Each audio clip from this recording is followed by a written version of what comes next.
In the dark waters of the North Atlantic, the great passenger liner RMS Titanic came to a violent and mysterious end.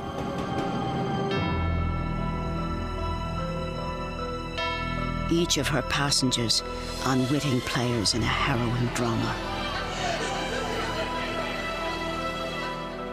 The builder who would pronounce her dead. The brave men who refused to let her die.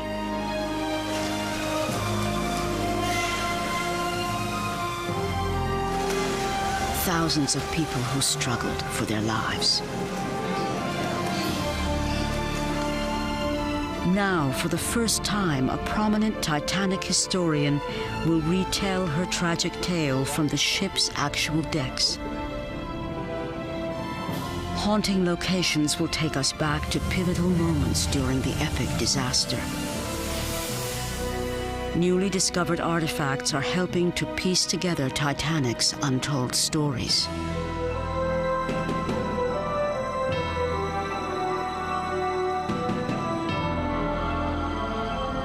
It's a moment in history we're still striving to understand. A part of our past impossible to forget.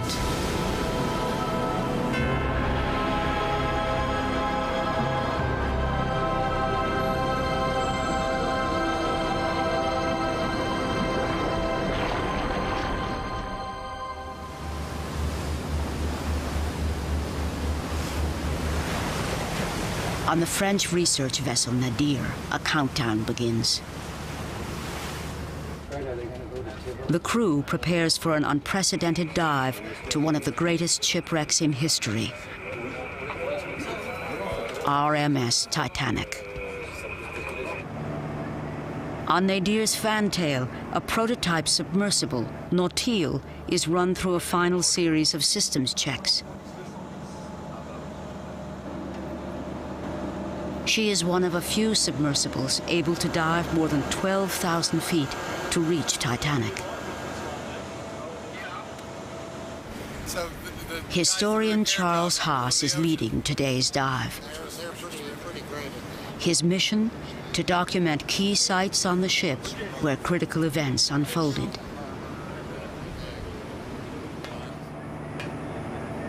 To Haas, Titanic is a dramatic stage. But it is the characters in the tragedy who draw him in. I think in order to get a full picture of what that night was like, you need to know the people who were involved in that situation. By knowing the characters in the drama, by knowing the people, you get a much better insight into the great drama of that night. As part of Haas's mission, he will also look for artifacts, personal objects which may provide clues to Titanic's story.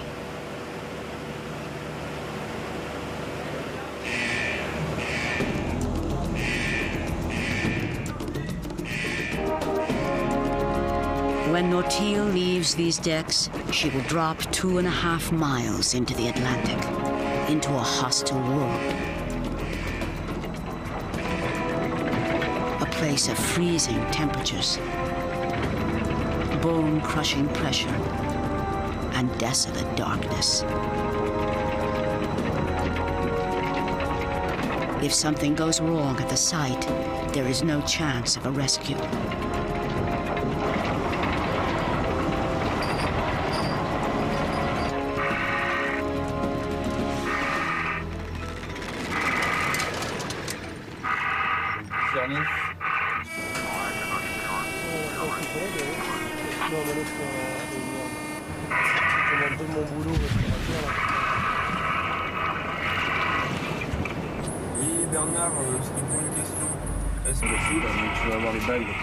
In the control room, Nautil's position will be monitored by expedition leader George Tulloch. I'm really proud of this expedition and this team. It's just a wonderful thing to be a part of.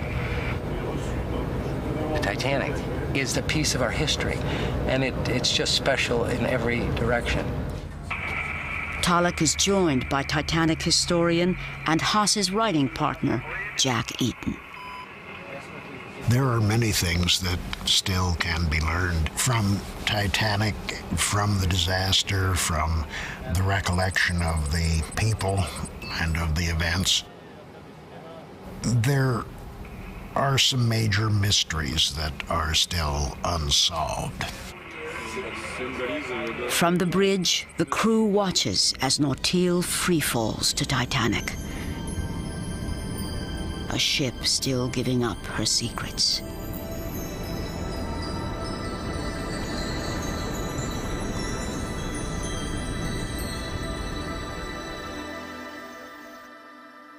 For historians studying Titanic, much of what they know is based on testimony taken after the disaster.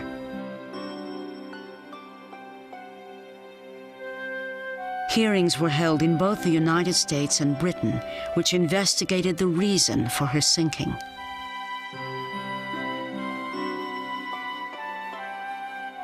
Additional evidence turned up in rare diaries and letters.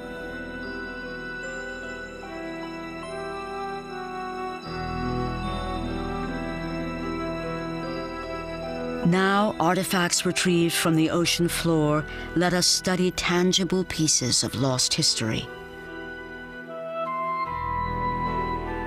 In their research, historians have learned most about passengers who traveled lavishly in first and second class. People such as Emily Ryerson and Lawrence Beasley have given us a glimpse of what that horrific night was like.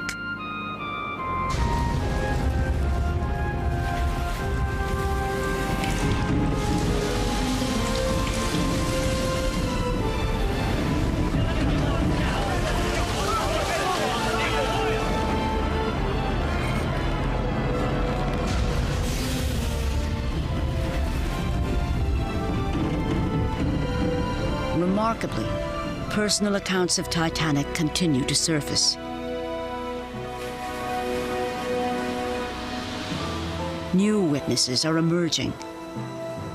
Their stories have rarely been heard.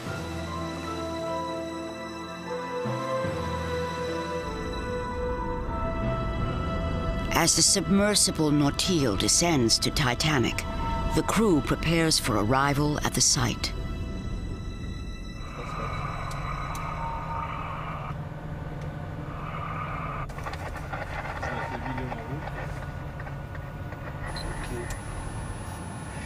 Your approach to the Titanic is pretty much like hovering over a beach in a helicopter. You see the sand rolling under you, and you're navigating forward at maybe 2 or 3 miles an hour.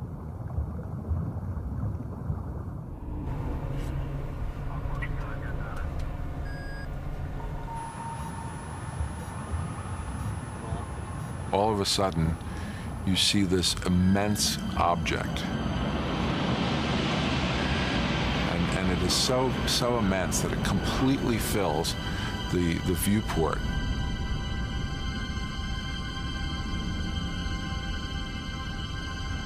Your first reaction is, it's almost an automatic, oh my God.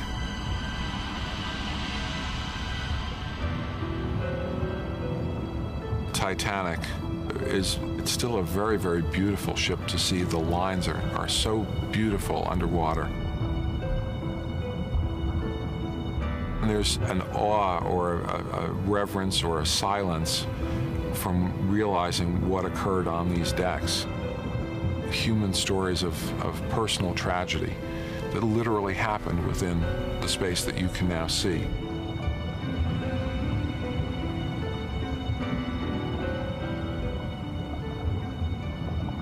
On April 4th, 1912 at midnight, Titanic docks at Southampton, England, where her first passengers will board.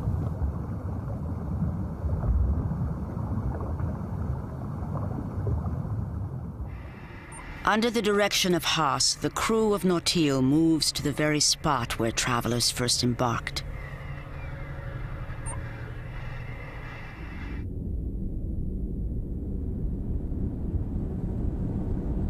trip aboard Titanic actually began at this spot. These are the B-deck doorways, the so-called shell doors. When you boarded the ship at Southampton in England, you would essentially have gone through these doors, and the purser would greet you there. These doorways mark the site where many first touched Titanic, a simple portal that became an entrance to history.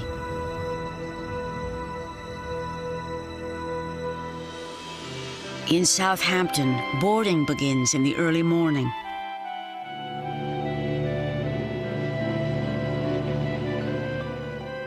In command of the ship is Captain E.J. Smith. Smith's passenger list includes a who's who of the era.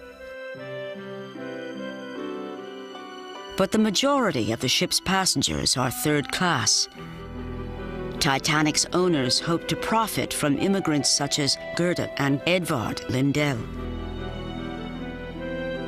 The Lindells, recently married, are living in Skåne in southern Sweden.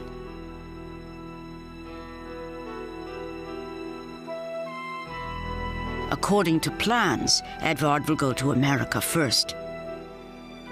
Gerda will follow thereafter.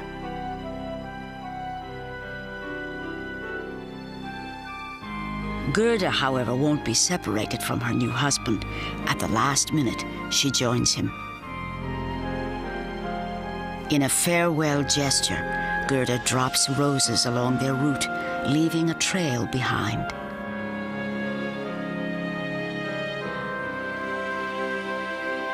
In Southampton, she writes a final postcard to her brother.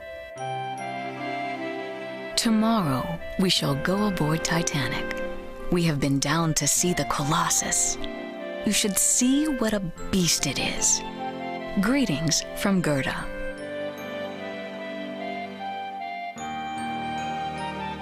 On the 10th of April, 1912, the Lindells join more than 2,000 others for Titanic's maiden voyage.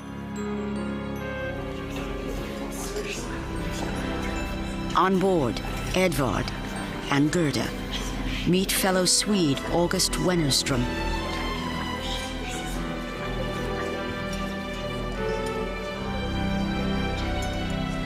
Wennerström is traveling under an assumed name.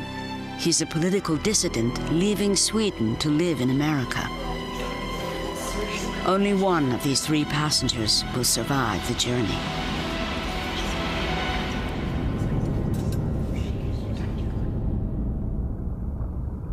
Today, Titanic is a mass of twisted metal. But historian Charles Haas can see past the decay to the people who once walked these decks.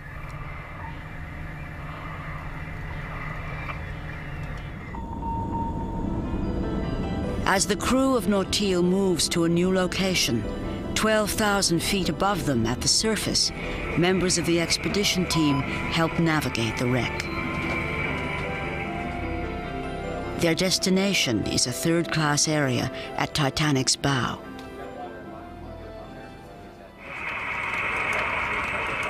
Hello, Jack. Hello, Charlie. How are you doing down there? Over. We're working hard down here. We're looking now down at the third class area, the so-called forward well deck. And it was here that third class passengers were enjoying themselves and coming out for recreation. From this place, the sunsets must have been dramatic.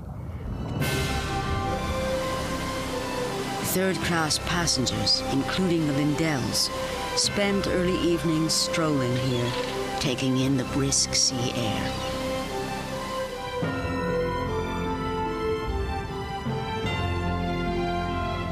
Above the third-class promenade, first and second-class passengers enjoyed uncompromising luxury. Amenities included an exotic steam room, a state-of-the-art gymnasium, and lavish dining salons. For one first-class passenger, none of Titanic's palatial amenities are enticing. Mrs. Emily Ryerson's eldest son has been killed in a car crash in America. She's going to claim his body. She leaves her cabin rarely and eats in her room. The elegance of Titanic is meaningless to a mother in mourning.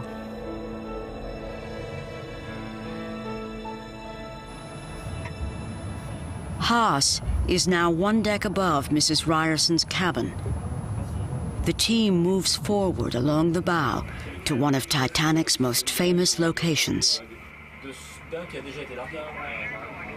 Between the first and second funnel, there was a magnificent dome which sat atop an area known as the Grand Staircase.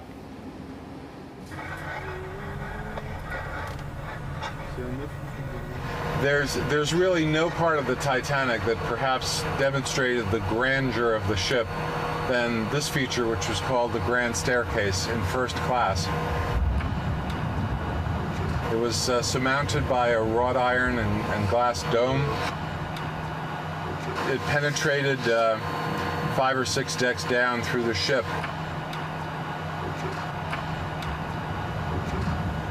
As we can see now, however, the Grand Staircase is only a shattered leftover of its former self.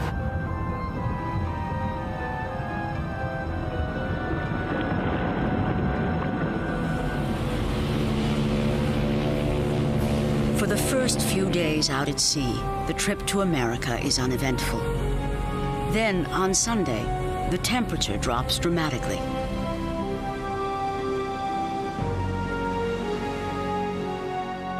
Titanic's chief designer, Thomas Andrews, spends his Sunday reviewing the ship's plans and inspecting the vessel for any subtle imperfections. Titanic is the greatest achievement to date of his ascending career. Harold Bride is one of the ship's 2 radio operators. Bride's partner is Jack Phillips. Throughout the day on Sunday, they receive 6 warnings of ice.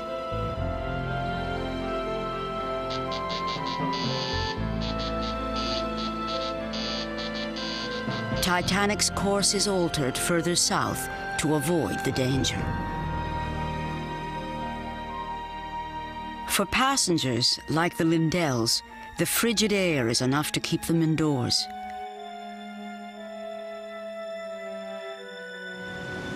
Mrs. Emily Ryerson, however, makes a rare appearance outside her cabin to enjoy the quiet evening with a friend. Bruce Ismay, managing director for the company that owns Titanic, approaches Ryerson. Mrs. Ryerson. Ismay shares a wireless message. First, he showed the telegram, then he said, "We're in among the icebergs." At the time, the conversation had no importance to me. I was very much overburdened with other things that were on my mind.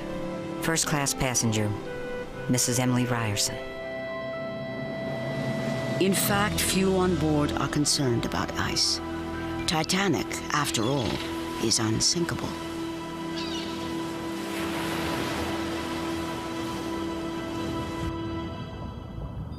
The colossal scale of Titanic was unrivaled in her day. Her tragic sinking is one of few events in history that still holds such a grip on our imagination. Titanic holds the place in the public interest for a number of reasons, of course. The first is that it was probably the first major disaster to be covered by all of the media. There were some very early disasters in the 20th century, but Titanic was the first one that made such a worldwide impact.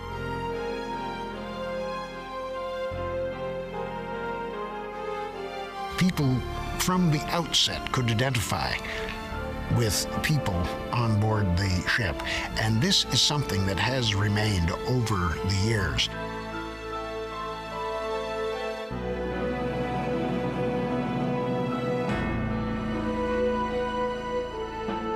Titanic stood as a pinnacle of human ingenuity in a time of unbridled optimism.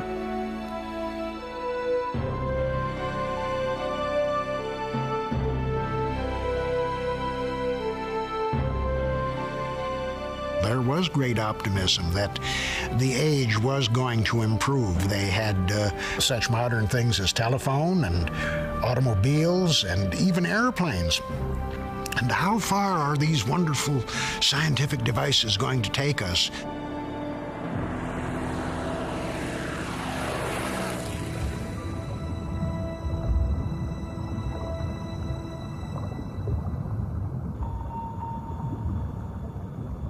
Above the wreck, Nautil moves to a haunting location in this story.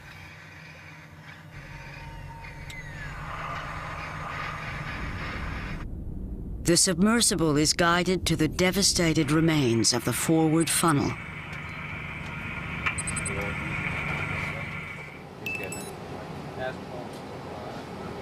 A 150-foot funnel once occupied this cavernous hole. What we're passing over now is a huge ventilation system. Titanic had, of course, 4 funnels connected to the boiler rooms. So what we're looking at here is a giant tube, in effect. And if we were to pursue it further, we would find ourselves way down in the Titanic's boiler rooms. The massive boilers, located deep in the belly of the ship, were Titanic's source of power.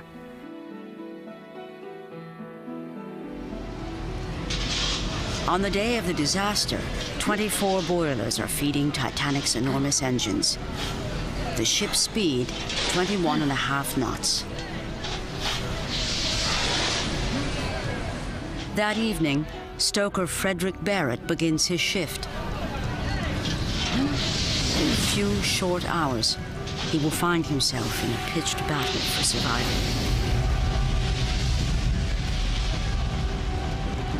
Second-class passenger Lawrence Beasley fills out a claim form so that he can retrieve his valuables from the purser's safe. Before retiring, Beasley takes in some quiet entertainment.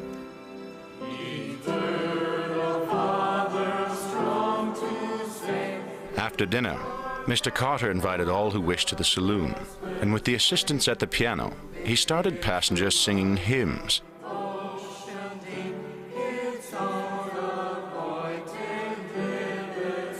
He was curious to see how many chose hymns dealing with dangers at sea.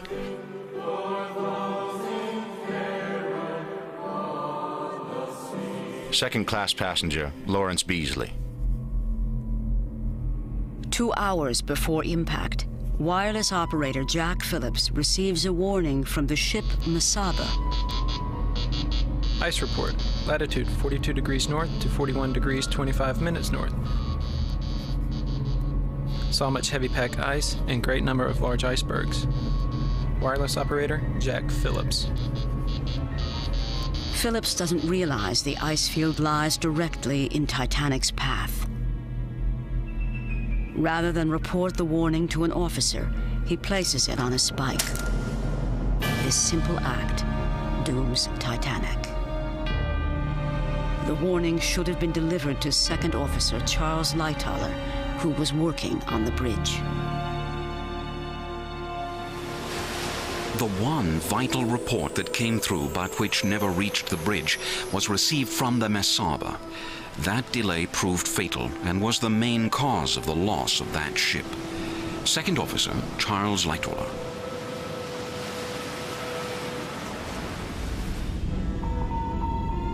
With the stage now set for disaster, the Nautil approaches an eerie scene. We are hovering over the fallen forward mast, and you see the remains of the crow's nest. It was here that Lookout Frederick Fleet spotted an iceberg at 11:40 p.m. on the night of April 14th, 1912. Fleet used the crow's nest bell, but he essentially telephoned the bridge to report iceberg dead ahead. The iceberg is spotted a quarter-mile away, not enough distance to turn a ship that stretches 4 city blocks long.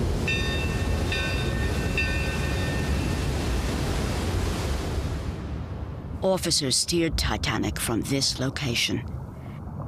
The ship's wheel used to be attached to this device, called a telemotor. It is all that's left of the bridge. What we're seeing is the telemotor coming up. Here is really where Frederick Fleet's order was translated into action.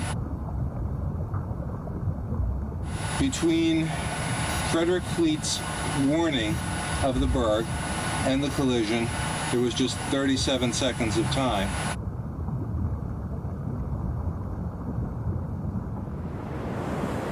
As Titanic begins to turn, it looks as if the ship will clear the iceberg.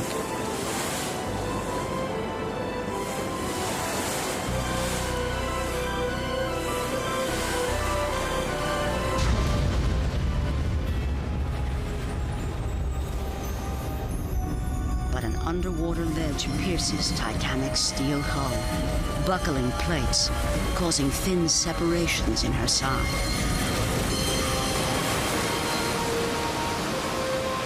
There came what seemed to me nothing more than an extra heave of the engines. Nothing more than that. No sound of a crash or anything else. No sense of shock, no jar that felt like one heavy body meeting another.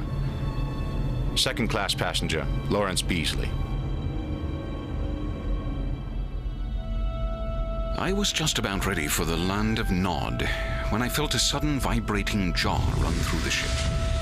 Not that it was by any means a violent concussion, but just a distinct and unpleasant break in the monotony of her motion. Second Officer Charles Lightoller. Deep below in third class, the impact is more obvious to the Lindells.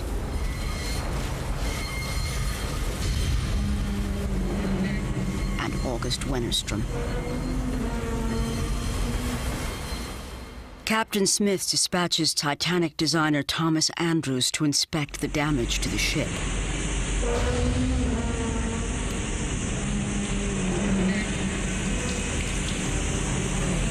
What Andrews sees is devastating. He reports to Captain Smith that Titanic is filling fast. A quick calculation reveals the ship has an hour, maybe 2. Andrews realizes the deadly implications immediately. On board are more than 2,000 passengers and crew, but only enough lifeboats for just half of them.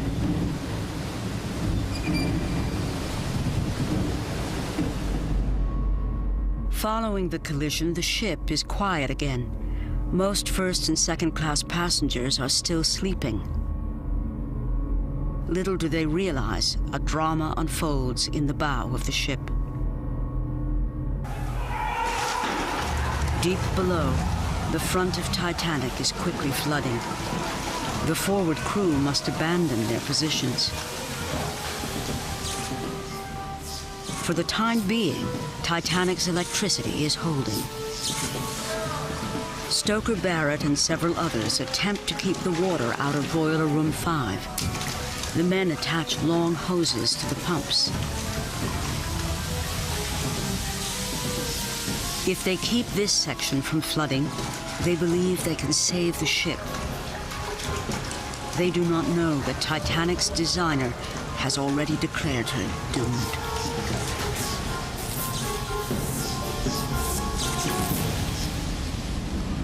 From the boiler rooms, Nortil travels to a location where another battle was fought.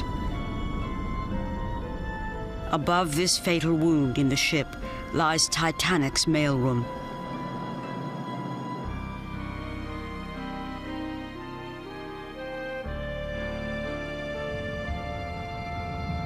Among the greatest heroes of Titanic's story, I think, are the postal workers. There were more than 3,500 bags of mail on board the ship, and as the water began flooding this area, the men's only thought was to try to rescue the mail that they had been placed in charge of. As Titanic's mailroom floods, the postal workers drag the mail to higher ground. As they work, the rising water rapidly pursues them, lapping at their heels at each level. Eventually, they are overtaken.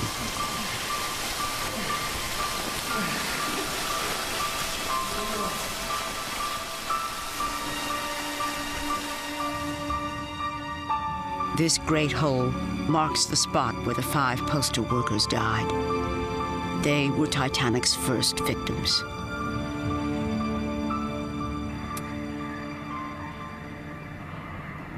The next sight is perhaps the most wrenching. From the control room, the crew guides Nortil to one of the evacuation areas. Titanic's lifeboats were stored on her uppermost decks. There were only 16, capacity for about 1,000. This ghostly crane lowered boats into the dark sea. Second Officer Charles Lightoller worked at this very spot.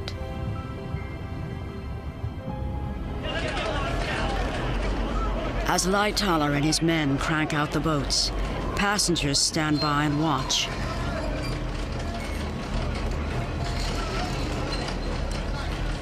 Among them, there is utter disbelief. Nothing seems wrong. Why are they being asked to evacuate?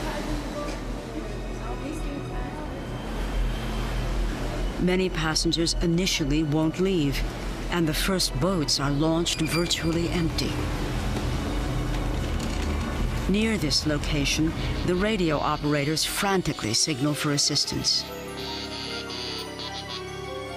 In a desperate attempt to summon help, they send a newly adopted distress code, SOS.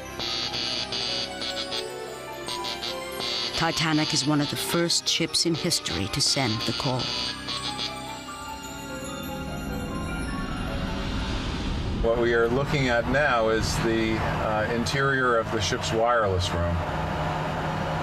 Here, the radio operators, Jack Phillips and Harold Bride, were given the information that the Titanic was doomed. They began immediately sending out distress signals. And so it was from this very room that these two men worked very hard to save lives.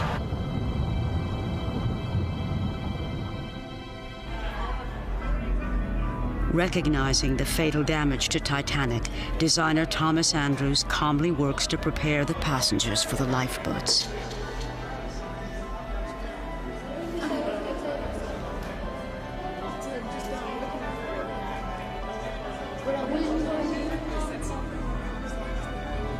He knows, regardless of his effort, there will be a tragic loss of life.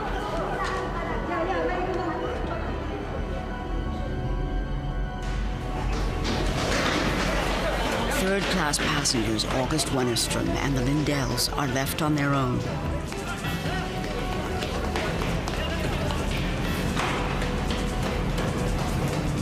As they head for the lifeboats, the stern begins to rise out of the water. We saw the sea climbing up the deck more quickly than before. I could see that everyone was clambering aft and trying to keep from sliding down the slanting deck, which was growing steeper. Third-class passenger August Wennerstrom.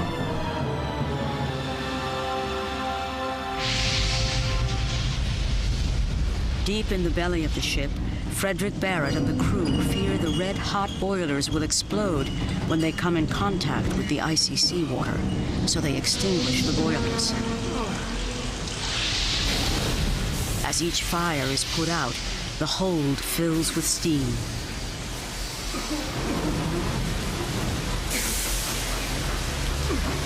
Blinded by black dust and steam, one of Barrett's companions falls into an open manhole.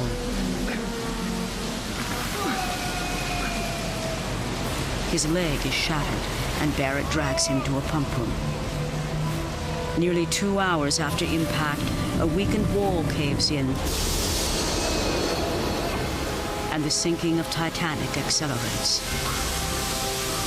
Barrett escapes, but his companion will perish. When Barrett arrives on deck, his timing is perfect.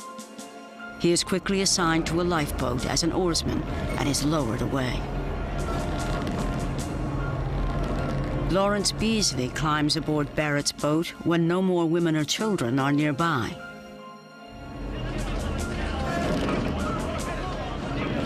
On the opposite side of the ship, one man wrestles with his conscience. His name is Masabumi Hosono.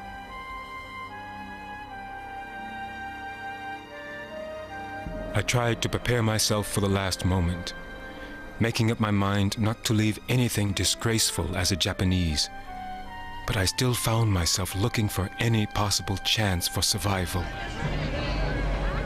There were many men who attempted to squeeze in, but sailors refused them at gunpoint. I myself was deep in desolate thought.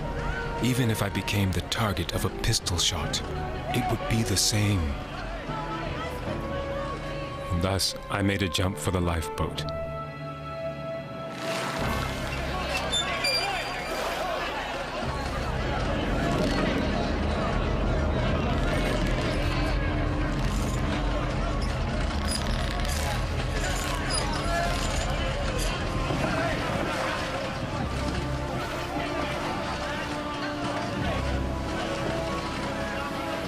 From the dark sea, Hosono looks back at embattled Titanic, her lights burning brightly, her stern rising perversely from the water. I saw a great number of passengers still frantically moving about on the deck, giving terrible shouts and cries for help. The scene was just horrible and eerie. Our lifeboat, too, was filled with sobbing and weeping women who had been worried about the safety of their husbands and fathers. It was all unbearably sad and hopeless.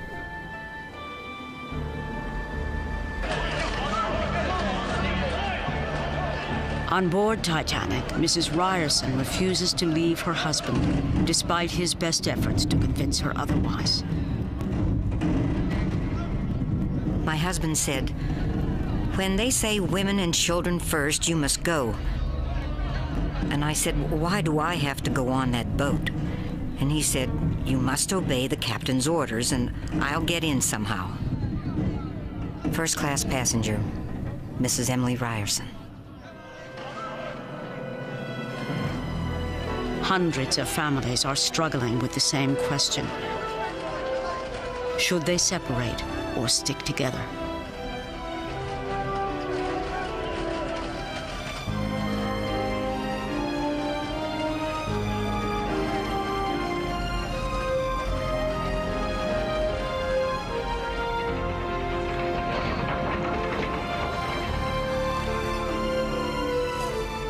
With few lifeboats left, people take the threat of sinking seriously.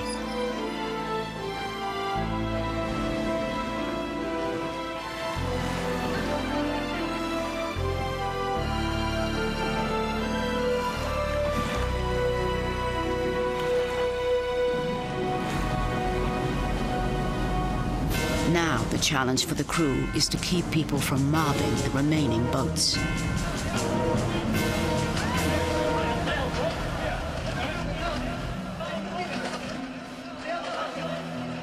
At 1:45 a.m., Emily Ryerson boards one of the last boats to be launched with her 2 daughters and 1 son. Her husband stays behind.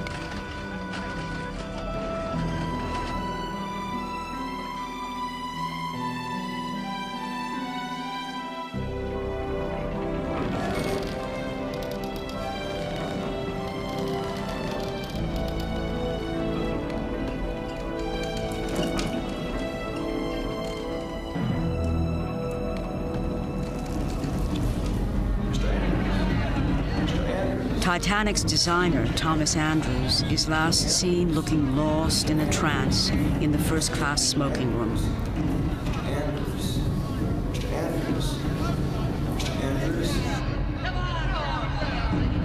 As Titanic's stern tilts higher, the Lindells and August Wennerstrom slide into the water.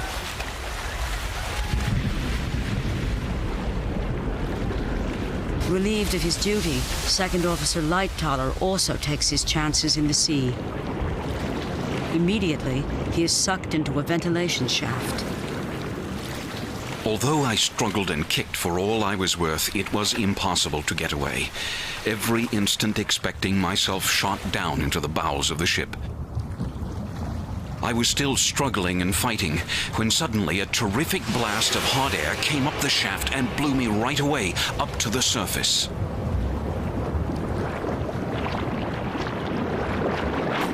From the surface, Lightoller witnesses the end of RMS Titanic.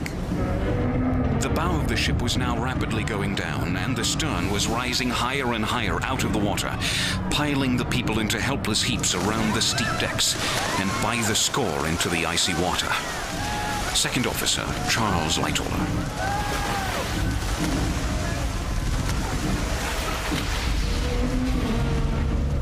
As she swung up, her lights, which had shone without a flicker all night, went out suddenly, came on again for a single flash, then went out altogether. Second-class passenger, Lawrence Beasley. The stern stood for several minutes, black against the stars. And then the boat plunged out. Then began the cries for help, which seemed to go on forever. First-class passenger, Mrs. Emily Ryerson. As Titanic plummets to the ocean floor, the most beautiful liner the world ever saw shatters into pieces. On the surface, the human drama continues.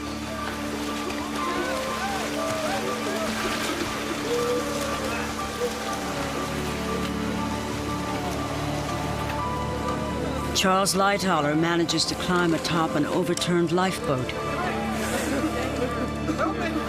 Some 13 men struggle here to keep their balance, to prevent slipping into the icy water.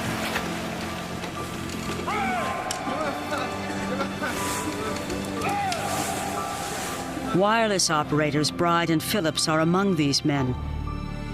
Phillips will die of exposure before morning.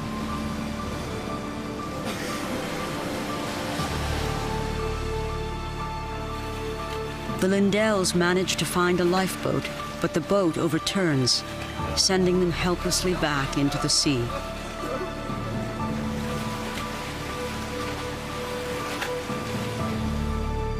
For how long a time I was away from the boat, I don't know.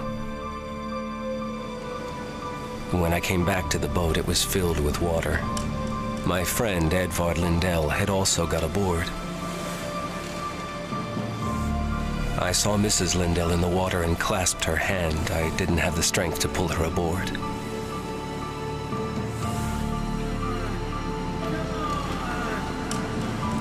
Mr. Lindell looked straight ahead, never made a move or said a word. I realized that he'd frozen to death. After a half hour, I lost my grip and saw Mrs. Lindell disappear into the sea. Third-class passenger, August Wennerstrom.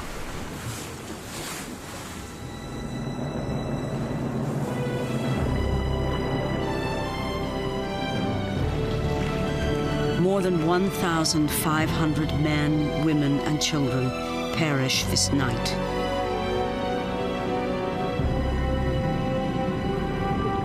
Relics of their lives are strewn along the ocean floor.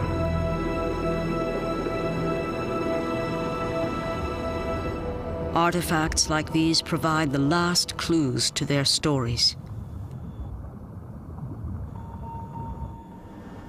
Among broken plates and debris, Haas makes a discovery. He finds and retrieves a device called a telegraph that was used to signal the engines.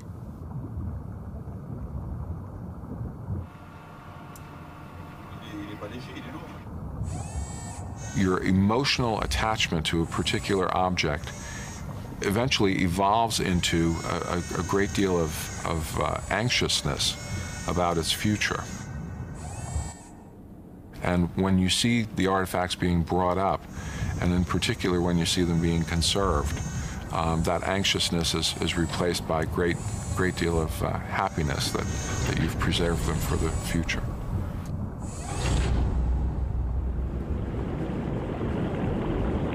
After a day of exploration, Nautil returns to the surface with precious cargo.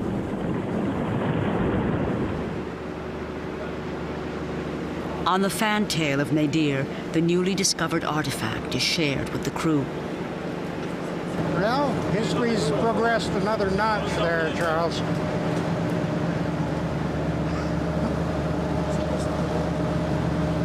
I'm really quite overwhelmed by that. It's all right.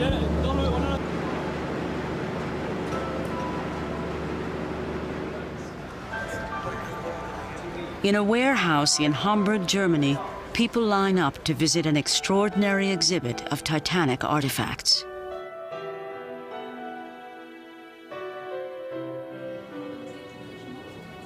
Historians Charles Haas and Jack Eaton and expedition leader George Tulloch take in the emotional display. They have come to see fragments of history, some of which they have helped to rescue from certain oblivion. Certain objects here played a critical role during Titanic's final hours. The giant wrenches used by the men in the boiler room remind us of those who struggled to keep Titanic afloat. Men like Frederick Barrett. Barrett survived the disaster and continued to work most of his life out at sea.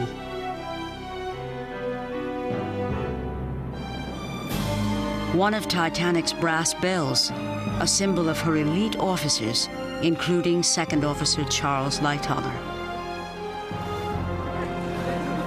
Lightoller was the only senior officer to survive Titanic.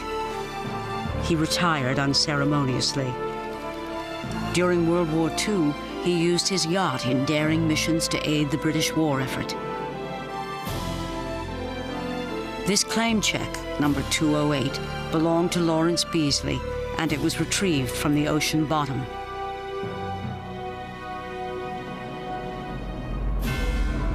Beasley lived to be 89 and write one of the most significant accounts of the Titanic tragedy. Women's jewelry reminds us that many of Titanic's survivors were widowed that night. When Mrs. Ryerson arrived in New York, she would bury her son, who was killed in a car crash, and mourn her lost husband. Mrs. Ryerson died at the age of 76. Masabumi Hosono lived reclusively and rarely spoke of Titanic. His rare written account has now become a part of history.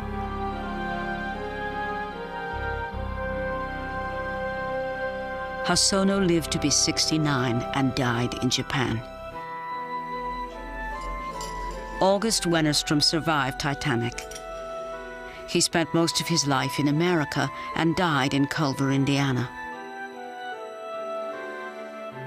This is the wedding band of Gerda Lindell. it was retrieved from the lifeboat where both she and her husband lost their lives.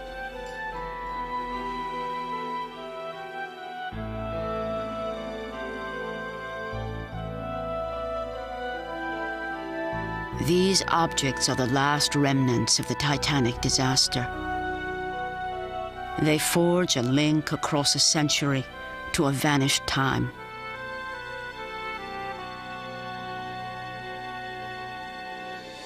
This clarinet and these letters of love found in a man's suitcase give us an intimate glimpse into a life we would have known nothing about. A life, like many others, forever changed by Titanic.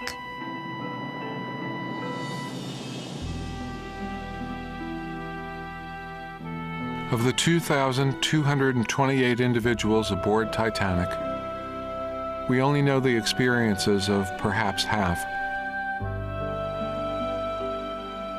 Some of their stories have been told and fully developed. But even to this day, most of Titanic's stories still remain untold.